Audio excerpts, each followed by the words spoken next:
Hello everyone. तो अब जो है हम एक और चैप्टर शुरू करने जा रहे हैं बॉटनी में, क्योंकि देखो क्या हो रहा है ना, मैसेज आते जा रहे हैं कि क्या सिलेबस पूरा हो पाएगा नहीं हो पाएगा।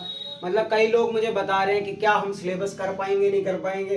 तो मैंने क्या करा, इकोलॉजी भी स्टार्ट कर दी, यानी इको सिस्टम वाला चैप्टर स्टार्ट किया। ठीक हो गया। रिप्रोडक्टिव हेल्थ लगभग खत्म करवा दिया है, यानी उसमें आज हमने किस लेक्चर के बारे में पढ़ा, एसटीडी के बारे में पढ़ लिया। एसटीडी का मतलब था सेक्सुअल ट्रांसमिटेड डिजीजेज। तो वो वाला जो रिप्रोडक्टिव हेल्थ है वो लगभग खत्म होने के कगार पर आ गया। 2 लेक्चर आएंगे और जो है रिप्रोडक्टिव हेल्थ खत्म हो जाएगा। ठीक हो गया। माइक्रोब्स इन ह्यूमन वेलफेयर का मैंने पहला लेक्चर करा दिया। बायोमोलिक्यूल्स के 2 लेक्चर डाल दिए।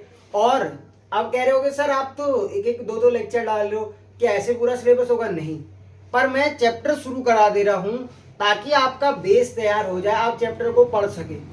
देखो आएंगे लेक्चर, सारे आएंगे, कवर भी होंगे धीरे धीरे, पर आपको जरूरी नहीं है कि आपको पहला लेक्चर यही मिलता तो आप यही स्टार्ट कर दो। आप सीरियल से देखो, लेक्चर आपके पास आते जा रहे हैं। ये जो लेक्चर मैंने आज स्टार्ट किया है ये प्लांट ग्रोथ एंड डेवलपमेंट का है, ये कि क्लास 11th का है। किसका है सर? क्लास 11th का। ये प्लांट फिजियोलॉजी से पार्ट था। अब पहले क्या होता था, इसमें 5 चैप्टर हुआ करते थे। ट्रांसपोर्ट इन प्लांट्स, ठीक हो गया, और मिनरल न्यूट्रिशन,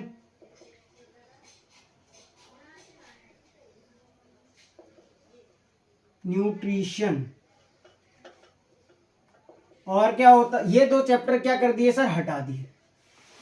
तो पहले इस पूरी यूनिट से 12 से 14 क्वेश्चन आ जाते थे। कितने आते थे? 12 से 14। वेटेज कितने का होता था? तो 12 चक्को 48, 48 मार्क्स। तो 48 से 56 मार्क्स का वेटेज अकेले इन 5 चैप्टर का था। Transport in plants, mineral nutrition और रेस्पिरेशन, फोटोसिंथेसिस और प्लांट ग्रोथ एंड डेवलपमेंट। अब क्या है, 2 चैप्टर हट चुके हैं, तो ट्रांसपोर्ट इन प्लांट से भी लगभग 2 से 3 क्वेश्चन आ जाते थे। मिनरल न्यूट्रिशन से, रोल ऑफ मिनरल से 2 क्वेश्चन आ जाते थे। मतलब कि एवरेज यहां से 5 क्वेश्चन इन 2 चैप्टर से आते थे, या कभी कभी 6 क्वेश्चन भी। तो हम 5 क्वेश्चन मान लेते हैं या 6 मान लेते हैं, चलो 6 मान लेते हैं। अब 6 क्वेश्चंस की कटौती इन 2 चैप्टर से हो गई। तो हो सकता है अगर यहाँ पे मान लो 12-14 क्वेश्चन ना देके अगर 10 क्वेश्चन देता है इस प्लांट फिजियोलॉजी से, तो 10 चक्को 40 मार्क्स का वेटेज अभी भी है, सिर्फ 3 चैप्टर से। पहले आपको कितने चैप्टर पढ़ने थे? 5 चैप्टर पढ़ने थे, तब आपको 12 से 14 क्वेश्चन मिल रहे थे। अब जो है 3 चैप्टर पढ़ने हैं, 10 क्वेश्चन मिलेंगे, यानी पर चैप्टर का वेटेज 3 to 4 क्वेश्चन का हो गया है, यानी बहुत इंपॉर्टेंट चैप्टर हो गए हैं। तो इसमें प्लांट ग्रोथ एंड डेवलपमेंट भी एक इंपॉर्टेंट चैप्टर है। इसमें क्या पढ़ेंगे हम? हार्मोन के बारे में पढ़ेंगे। प्लांट ग्रोथ डेवलपमेंट में हम प्लांट किस तरह से ग्रोथ करता है, डेवलप करता है, साथ में क्या करता है, मतलब कौन उसकी ग्रोथ को प्रमोट करता है, कौन ग्रोथ को इनहिबिट करता है। तो इन सब के बारे में हम किसमें पढ़ेंगे? प्लांट ग्रोथ डेवलपमेंट के बारे में पढ़ेंगे।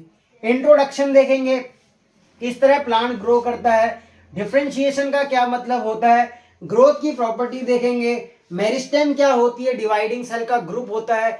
इसके बारे में हम किस चैप्टर में पढ़ेंगे? इसी चैप्टर में पढ़ेंगे। तो आपको कंटिन्यूटी सारे लेक्चरों में बनाए रखनी है। आपको जो लेक्चर मिलता है आप देखिए, आपके सामने जो लेक्चर आता है आप पढ़िए। इकोसिस्टम भी चलेगा, इकोलॉजी वाले पोर्शन के बाद प्लांट ग्रोथ एंड डेवलपमेंट भी चलेगा, बायोमोलिक्यूल्स के भी लेक्चर आते रहेंगे, रिप्रोडक्टिव हेल्थ के लेक्चर आ रहे हैं, केमिस्ट्री के भी लेक्चर लाने हैं। तो आपको बने रहना है। तो हमारी सीरीज चल रही थी दंगल सीरीज, हमें उसमें स्टार्ट कर लेते हैं plant growth and development. Introduction से शुरू करते हैं, बात करते हैं हाउ प्लांट ग्रो, कोई भी प्लांट किस तरह से ग्रो होता करता है। तो देखो प्लांट की बात करें या एनिमल की बात करें, तो जाइगोट क्या करता है ना, वो 2 सेल्स में कन्वर्ट होता है, डिवीजन करता है, माइटोसिस करता है। अगर प्लांट की बात करें तो 2 सेल स्टेज बनी, फिर उससे 4 सेल स्टेज हुई, सेल का साइज में इंक्रीज और इलोंगेट हुआ, यानी सेल ने अपना साइज को बढ़ाया और क्या करा, इलोंगेट कर गया, सीड बना, सीड में क्या होता है सर, डेवलपिंग एम्ब्रियो होता है। वो एम्ब्रियो डिफरेंशिएशन करके एक मतलब पेड़ के रूप में बन गया, तो प्लांट क्या करता है, इस तरह से ग्रो करता है। सो कह रहा है ग्रोथ इन्वॉल्व, क्या क्या इन्वॉल्व करती है, तो सेल डिवीजन करती है, यानी सेल आपस में डिवाइड करते हैं, डिवाइड करके मल्टीपल सेल बना लेते हैं, यानी सेल का क्या होता है, डिवीजन होता है। साथ में सेल का इलोंगेशन भी होता है, यानी सेल अपनी लेंथ में इंक्रीज करते हैं, अपनी हाइट को बढ़ाते हैं, अपनी लंबाई को बढ़ाते हैं, जिससे सेल में लेंथ इंक्रीज होती है, सेल का डिवीजन होता है और ग्रोथ होती है। तो आपको समझ में आ गया होगा ग्रोथ किस प्रकार से होती है। अब बोल रहा है what is the difference between cell differentiation and what is the plant differentiation. क्या कोई अंतर है सेल के डिफरेंशिएट होने में और प्लांट के डिफरेंशिएट होने में। देखो डिफरेंशिएशन का क्या मतलब होता है, डिफरेंशिएशन का मतलब अगर सेल के रिस्पेक्ट में देखा जाए तो जो सेल होता है ना वो इलोंगेट करता है, अपना साइज बढ़ाता है और क्या करता है, रोल फिक्स कर लेता है। मतलब आपके दिमाग में सेल के रिस्पेक्ट में ये होना चाहिए, अगर किसी सेल का ग्रोथ होती है और उसका अगर रोल फिक्स हो जाता है, यानी वो काम फिक्स हो जाता है जिसके लिए वो बना है, तो उसको बोलते हैं डिफरेंशिएशन। और ये किसकी डिफरेंशिएशन होती है सर, सेल की डिफरेंशिएशन। तो अगर आपसे पूछा जाए व्हाट इज सेल डिफरेंशिएशन, यानी सेल साइज में ग्रो करेगा, अपनी लेंथ को बढ़ाएगा, यानी इलोंगेट करेगा, इलोंगेट करके वो रोल फिक्स कर लेगा, तो इसको बोलेंगे हम क्या, सेल डिफरेंशिएशन। बिल्कुल बढ़िया। दूसरा कह रहा है व्हाट इज प्लांट डिफरेंशिएशन। अब प्लांट में डिफरेंशिएशन किस प्रकार से होती है, यानी उसका क्या रोल है, तो कह रहा है जो डिवाइडिंग सेल होती हैं इनको मेरिस्टेमेटिक सेल्स भी कहते हैं, मेरिस्टेमेटिक सेल्स। अच्छा, मेरिस्टेमेटिक सेल्स कहते हैं, ठीक। अगर प्लांट का डिफरेंशिएशन हो रहा है, मतलब प्लांट में डिफरेंशिएशन हो रहा है, तो इसका क्या मीन्स होगा, उसमें रूट बनेगी, स्टेम बनेगी, लीफ बनेगी, इनका क्या होगा सर, फॉर्मेशन होगा। यानी कि अगर प्लांट डिफरेंशिएशन की बात करेगा तो मेरिस्टेमेटिक सेल, डिवाइडिंग सेल क्या बनाएंगे, रूट बनाएंगे, स्टेम बनाएंगे, लीफ बनाएंगे, तो इसको बोलेंगे प्लांट डिफरेंशिएशन। तो डिफरेंस आपको समझ में आ गया होगा सेल डिफरेंशिएशन और प्लांट डिफरेंशिएशन में। सेल में क्या होता है, सेल इलोंगेट करता है, उसका रोल फिक्स हो जाता है, तो उसको बोलते हैं सेल डिफरेंशिएशन। और प्लांट जब डिवाइडिंग सेल यानी मेरिस्टेमेटिक सेल क्या करते हैं, डिफरेंशिएशन हो करते हैं, तो वो रूट बनाते हैं, स्टेम बनाते हैं और लीफ बनाते हैं। ठीक हो गया। अब अगला पॉइंट देखते हैं। देखो अगले पॉइंट में प्लांट की बात कर रहा है। प्लांट क्या कर रहा है, जाइगोट वाली स्टेज से एम्ब्रियो बना, ये पहले लिखा था। इस एम्ब्रियो ने प्लांट बनाया, प्लांट क्या करा, ग्रोथ करा, ग्रोथ के बाद मैच्योर प्लांट हुआ और उसमें क्या आ गए, फ्लावर आ गए।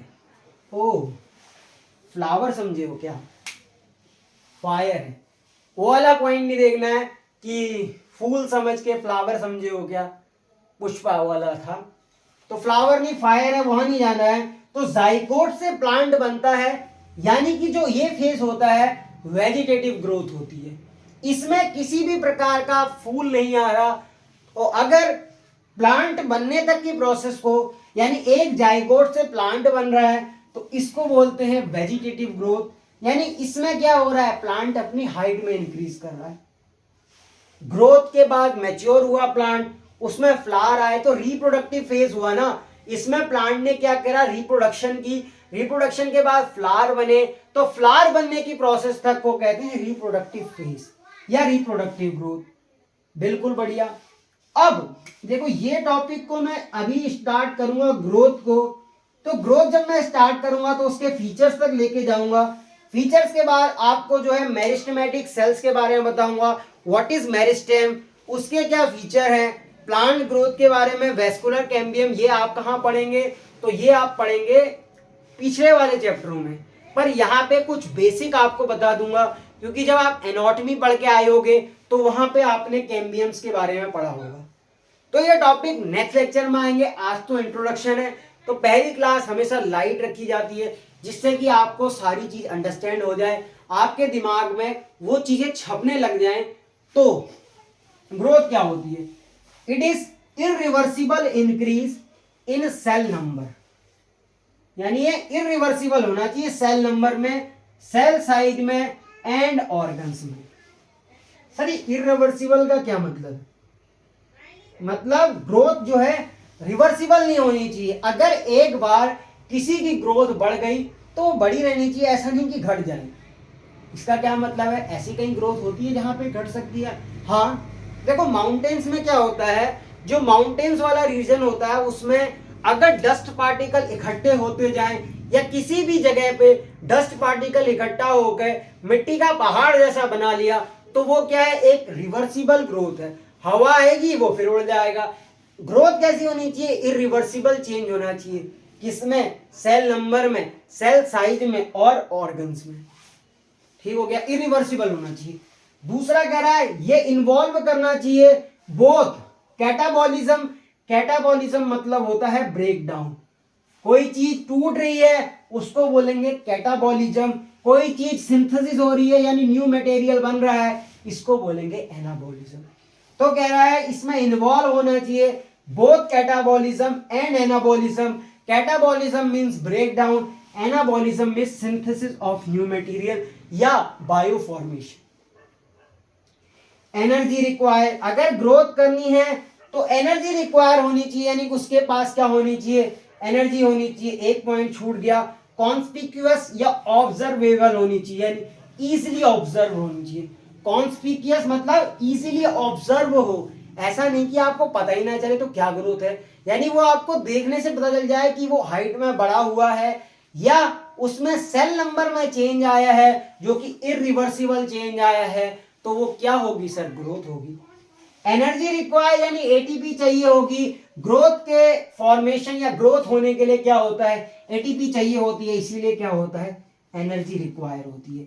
इट कैन बी क्वांटिफाई, यानी इसको मेजर किया जा सकता है किसी उपकरण के माध्यम से। मान लो फीते के द्वारा मैंने हाइट नाप ली, तो पहले मान लो किसी की हाइट 5 फुट थी, उसकी हाइट पहुंच गई 6 फुट, यानी उसको आप क्वांटिफाई कर सकते हो, अर्थात मेजर कर सकते हो। मेजर करने से क्या पता चलेगा? आपको ग्रोथ पता चलेगी कि उस प्लांट ने या उस एनिमल ने कितनी ग्रोथ की है।